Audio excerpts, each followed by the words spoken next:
Welcome to D6. This is professor Vinod Kumar. ఇవాళ మనము ఒక మంచి ఆత్మీయ మిత్రుడు తెలంగాణ ఉద్యమంలో చాలా సీరియస్గా ఫైట్ చేశాడు. తెలంగాణలో దళితులకు ముస్లింలకు ఉరగబెట్టింది ఏం లేకుండా పోయింది. దళిత ముఖ్యమంత్రిని ఒక ఆయన దగా చేసిండు.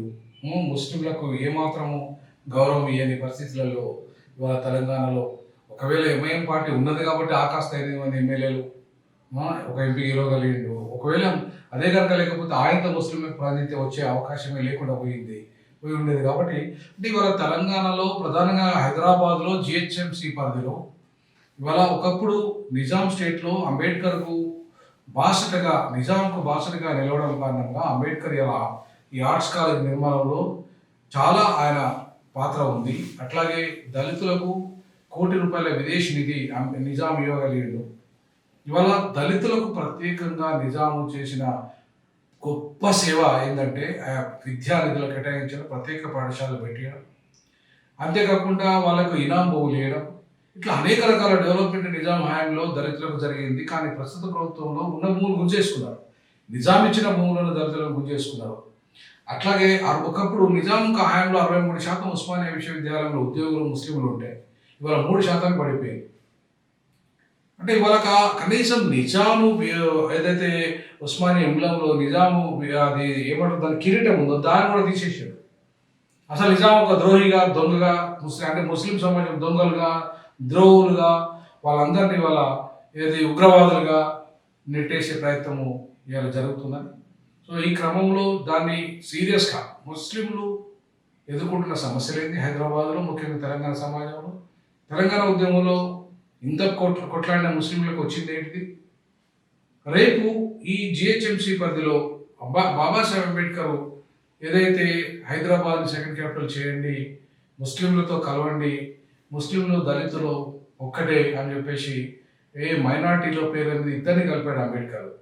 సో ఆయన ఆలోచన విధానంతో ముందుకు పోవడంలో ముందంజలో ఉన్న మన షకీల్ భాయ్ ఇలా ఐయుఎంఎల్ పార్టీ నుండి తెలంగాణ రాష్ట్ర అధ్యక్షుడిగా ఉన్నాడు, అడ్వకేట్గా ఉన్నాడు, యాక్టివిస్ట్గా ఉన్నాడు. తెలంగాణ ఉద్యమంలో అత్యంత కీలక భూమిక పోషించిన షకీల్ భాయ్కి జై మిత్రుడు.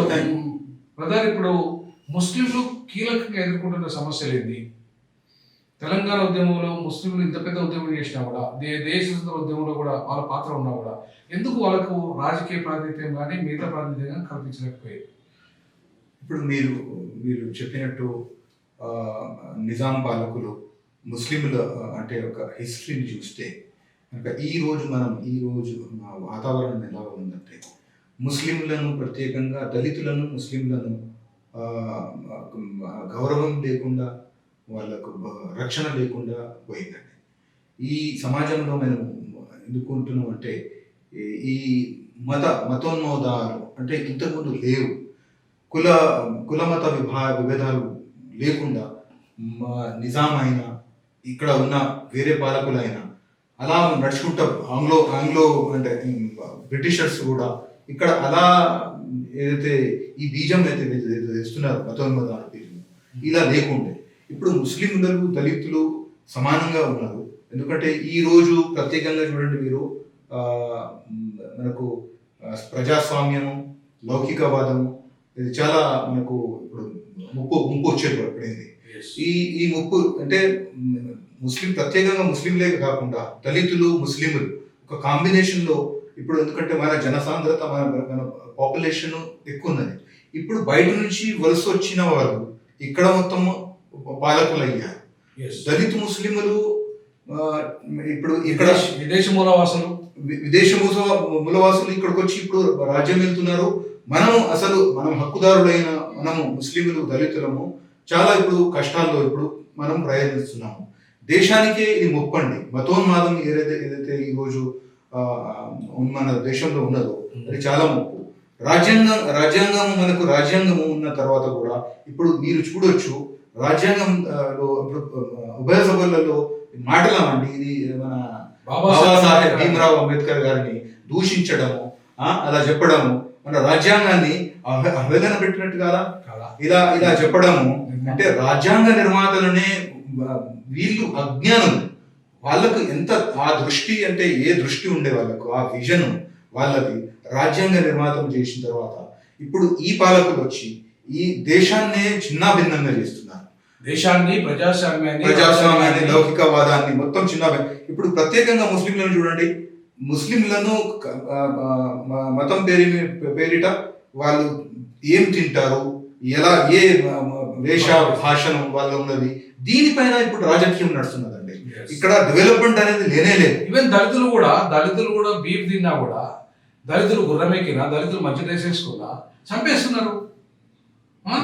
అంటే దళితులు అంటరాని కానీ వాళ్ళు అట్లనే బతకాలి, అట్లనే బానిసలుగా ఉండాలి, ఆత్మగౌరవంగా బతకద్దని చెప్పేసి ఇప్పుడు ఏదైతే విధానం కొనసాగుతుందో ఈ ఆర్ఎస్ఎస్ బీజేపీ మతతత్వ విధానాలు ఉన్నాయో ఈ విధానాలు ఇవాళ హైదరాబాదు ఒక సెక్యులర్ ప్రాంతము, 400 సంవత్సరాల నిజాం ఒక్క మత విద్వేషాలు మత ఘర్షణ జరగలేదు.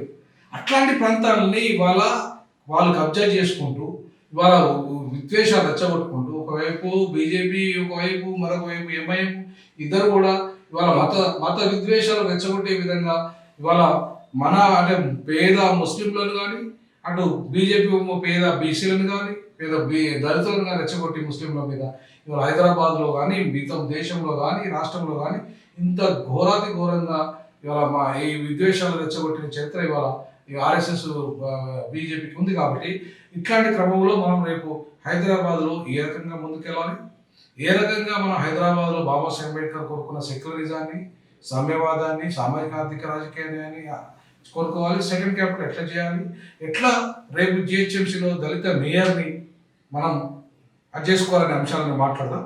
సో ఇప్పటిదాకా నేను అన్నాను కదా, ఇప్పుడు నేను నిజాము హయాంలో దాదాపు 200 సంవత్సరాలకు పైగా వాళ్ళ పరిపాలనలో కూడా ఎక్కడ కూడా ఒక మత ఘర్షణ జరగలేదు. అంతకంటే ముందు ఉన్న తురుష్కుల వాళ్ళు కూడా ఏం పెద్దగా మత ఘర్షణ చేయలేదు. అంటే ఇవాళ ఈ మైనార్టీలు మత ఘర్షణ చేయని నిజామును ఇలా ఒక మతతత్వవాదిగా, లేకపోతే నిజాము ఏదో హిందువులకు వంగిపోయిందని, లేకపోతే ఇవాళ నిజాం ఏదో మొత్తం విధ్వంసకారుడు అని చెప్పి ఏదైతే వక్ర చరిత్ర ఆర్ఎస్ఎస్ బీజేపీ ఇట్లాంటి కుట్రలు చేస్తున్నాయో, హైందవ ధర్మం, హిందూ ధర్మం కూడా కాదు. మీరు ముస్లింలు క్రైస్తవులు గమనించాల్సింది ఏంటంటే హిందువులు ఈ దేశ మూలవాసులు, హైందవులు ఆర్యులు విదేశీయులు. సో ఈ విదేశీయులైన ఆర్యులు వచ్చి వాళ్ళే హిందువులుగా చలమని అవుతూ ఇవాళ రెచ్చగొడుతున్న విధానాన్ని మనం ఖండించాలి. అసలు ఒరిజినల్ హిందూస్ ఎవరైనా ఉన్నారంటే ఈ దేశంలో పుట్టిన దళితులు, మూలవాసులే హిందువులు, ఒరిజినల్ హిందూస్, సింధువులే హిందువులు. సో కాబట్టి నేను ఏమంటానంటే ఇప్పుడు మీ మీద వేసిన ఈ ముద్ర మీరే ఉగ్రవాదులని, అంటే మీరే హైదరాబాద్లో ఎక్కడ దేశంలో ఎక్కడ అలా జరిగినా హైదరాబాద్లోనే మూలాలు ఉన్నాయని, ఇట్లా నిజాము పెద్ద దుర్మార్గుడని, నిజాము నరహంతకుడని, ఇట్లా ఏదైతే చాలా దుర్మార్గమైన చరిత్రను నిజాం మీద అంటే ఒక ముస్లిం రాజు మీద నెట్టడం వల్ల ఇలా హిందూ రాజులు ఏదో గొప్ప చేసినట్టు నేనేమంటానంటే మా దళితుల విషయంలో ఇవాళ నిజాం చేసినంత సేవ, నిజాం చేసినంత డెవలప్మెంట్ ఈ ప్రస్తుతం ఉన్న ఏ ప్రభుత్వాలు చేయలేదు. ఏ ప్రభుత్వాలు నిజాం ఇచ్చిన ఇనాం భూములు ఇప్పటి వరకు 75 సంవత్సరాలు ఏ ప్రభుత్వాలు ఇవ్వలేదు. సో ఇట్లాంటి సిచ్యువేషన్లో మీరు ఏమనుకుంటారు? నిజాం ప్రభుత్వం విషయంలో కావచ్చు, ముస్లింల విషయంలో కావచ్చు, ఈ తప్పుడు విధానాలు ఏవైతే ఉన్నాయో ఆ విషయంలో మీ యొక్క స్పందన ఏంటి?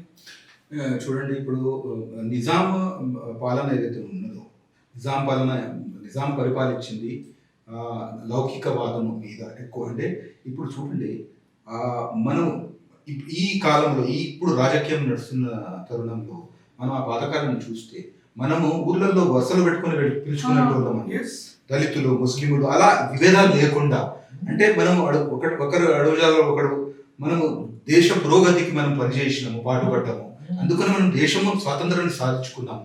సాధించుకున్న తర్వాత ఇప్పుడు ఈ తరుణంలో మమ్మల్ని ముస్లింలను ప్రత్యేకంగా దేశద్రోహులుగా, ఒక ఉగ్రవాదులుగా, ఒక ఆతంకవాది అని చెప్పి ఇది కొంతకాలంగా, అంటే ఈ కొన్ని దశాబ్దాలుగా 2014లో ఎప్పుడైతే నరేంద్ర మోడీ ప్రభుత్వం వచ్చిన తర్వాత, బీజేపీ వచ్చిన తర్వాత ఇది ఎక్కువ అయిపోయిందండి. ఇది కారణం చూడండి. ఇప్పుడు ఒక ఐడియాలజీ ఇంపోజ్ చేయడానికి ఇవన్నీ ఇప్పుడు ముస్లింలు ఇక్కడ ఉన్నవాళ్ళు indigenous people, they are migrants.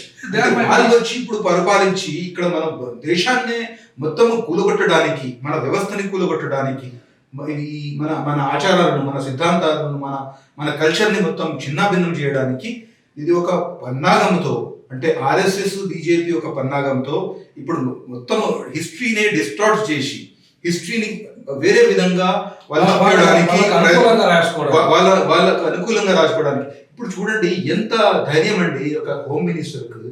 మనము స్వాతంత్రం ఇప్పుడు 75 ఇయర్స్ మనం జరుపుకోబోతున్నాము.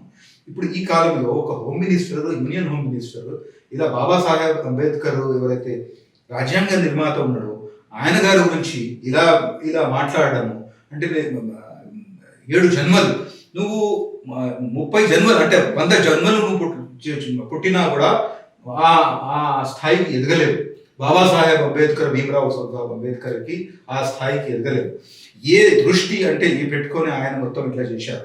ఇప్పుడు ప్రత్యేకంగా నేను మీకు చెప్పేది ఏంటంటే ముస్లింలను ఒక విలన్గా ఇక్కడ చిత్రీకరించి వాళ్ళ మీద అన్ని భండాలు. ఇప్పుడు చూడండి, తినడంలో ముస్లింలు బీఫ్ తినొద్దు, వేషభాషను దాన్ని చూసి ఇప్పుడు మసీదులలో సంబల్లో చూడండి, మీరు సంబలు అజ్మీర్ దర్గా చూడండి, అక్కడ హిందూ ముస్లిం అది మత ఐక్యమత్యానికి అది ఒక పునాది, ఒక సింబల్. అది అక్కడ పోయి అక్కడ చెప్తున్నారు మీరు దర్గాలో అండి. ఇప్పుడు శివాలయం ఉందనుకో, దాంట్లో దర్గా ఉంటుంది కంపల్సరీ. ఇప్పుడు వెమ్లవాడ పడి మీరు వెమ్లవాడలో ఎంట్రీ పోగానే దర్గా ఫస్ట్ దర్గానే మనకి ఎంట్రీ ఇస్తుంది.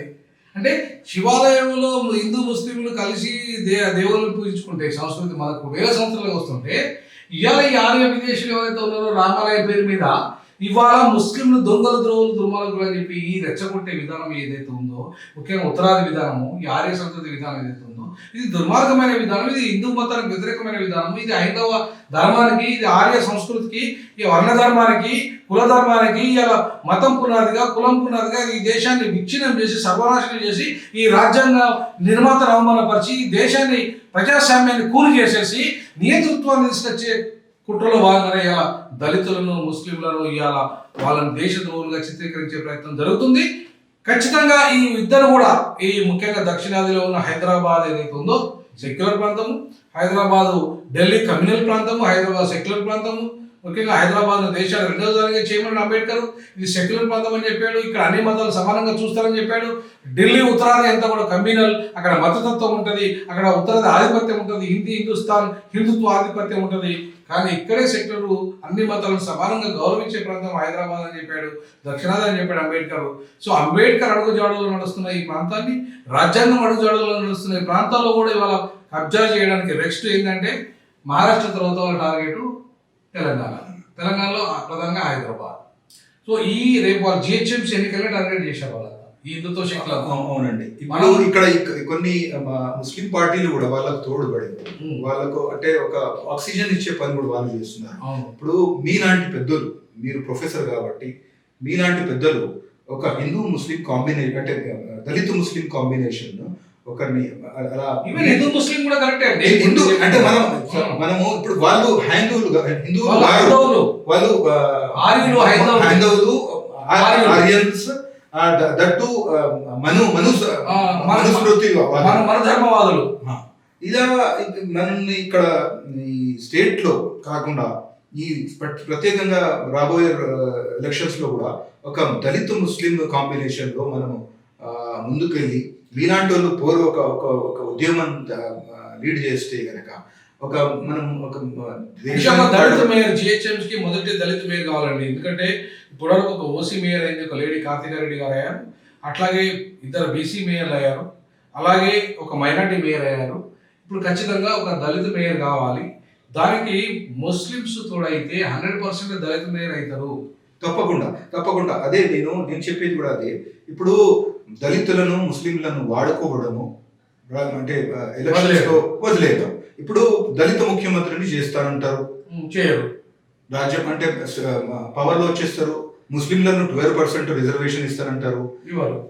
అంటే ఇది వెన్నుపోటు కాదా సార్? ఇది వెన్నుపోటు పోవడం అంటే దళిత ముస్లిం కి ఇప్పటి వరకు దేశం ఎప్పుడైతే ఇండిపెండెన్స్ తర్వాత ఇప్పటి వరకు కూడా వాళ్ళని ఎవరు చూసే అనాథుడే లేదు. అంటే మనము ఒక పెద్ద ఉద్యమము మనం తయారు చేసి అంటే మనము లీడ్ చేసి మీలాంటి పెద్ద ప్రొఫెసర్లు ఇంకా ఇంటెలెక్చువల్స్ అందరూ కలిసి దళిత ముస్లింలు అందరూ కలిసి ఒక పెద్ద ఉద్యమము ఒక ఐక్యమత్యములతో అంటే ఒక చైతన్యం తీసుకురావాలి వీళ్ళతో. చైతన్యం తీసుకొచ్చిన తర్వాతనే మనం ఈ దేశాన్ని మనము ముందు జాడకి తీసుకెళ్ళగలము. కాకపోతే వీళ్ళు ఇప్పుడు ఏదైతే వీళ్ళు ప్లాన్ ఉన్నదో ఇప్పుడు వచ్చే రాబోయే 2026లో 25-26లో వీళ్ళు మొత్తం దేశాన్ని మొత్తం చీల్చేద్దామని జమిలీ ఎన్నికల పేరుతోని కంప్లీట్ గా దక్షిణాది అస్తిత్వం లేకుండా, మొత్తం ప్రాంతీయ పార్టీల అస్తిత్వం లేకుండా, ముస్లింలు మైనార్టీల అస్తిత్వం లేకుండా, దళితుల అస్తిత్వం లేకుండా చేయబోతున్నారు. వన్ నేషన్ వన్ ఎలక్షన్ అంటే హిందూ రాజ్యం, హైందవ రాజ్యం, నియంత దానికి మనం వెళ్ళిపోతున్నాం. వన్ నేషన్ వన్ ఎలక్షన్ అంటే this is a federal structure. We are union of union of state. దీన్ని మీరు one election, one nation one election, one nation one language, one nation one religion ఇలా ఇక్కడ చెప్పుకోవడానికి లేదు.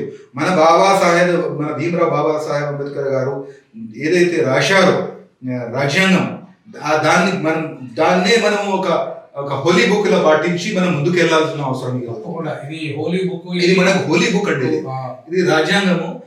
Constitution is holy book for all of us, for all the Indians. భిన్నత్వంలోనే ఏకత్వం ఉన్నది. మనం we are diverse but we unite. ఈ Aryans ఎవరైతే కొంత శాతం ఉన్నారు సార్, వీళ్ళు మనల్ని పరిపాలిస్తున్నారు. మనము దళిత ముస్లింలు కలిస్తే గనక ఒక కాంబినేషన్ ఉంటే డెఫినెట్ గా ఈ మత ఛాందసవాదులు ఇప్పుడు మతోన్మాదవాదాన్ని మనము తిప్పి వీళ్ళకు ఖచ్చితంగా జిహెచ్ఎంసీ ఎన్నికల్లో హైదరాబాద్ లో ఖచ్చితంగా దళిత ముస్లింలు ఏకమై ఈ దళిత మేయర్ను సాధిద్దాం. అట్లాగే దళితులు ముస్లింల హక్కులని, ఆత్మగౌరవాన్ని, అస్తిత్వాన్ని, హైదరాబాద్ నిజాం అస్తిత్వాన్ని కాపాడదాం. ఆ దిశగా అడుగులు వేద్దాం. థ్యాంక్ యూ మీ D6 ప్రేక్షకులకు నా కృతజ్ఞతలు. D6 ఛానల్లో మా ప్రొఫెసర్ గారు ఏదైతే ప్రారంభించారో మీరందరూ దాన్ని సబ్స్క్రైబ్ చేయండి. ఎందుకంటే ఈ గారు చాలా సీరియస్ గా ఒక ఈ దేశంలో ఏదైతే అరాచకాలు, ఏదైతే సమానతలు ఏవైతే ఉన్నాయో వీరిని మొత్తం మా ప్రొఫెసర్ గారితో మాట్లాడుతూనే నాకు తెలుస్తుంది. చాలా చాలా పెయిన్ తో ఉన్నారు. మన దళిత ముస్లిం కాంబినేషన్ కావాలి, ఒక మూమెంట్ కావాలి, తీసుకురావాలి. నా కృతజ్ఞతలు D6 ఛానల్కి. Thank you. జై భీమ్.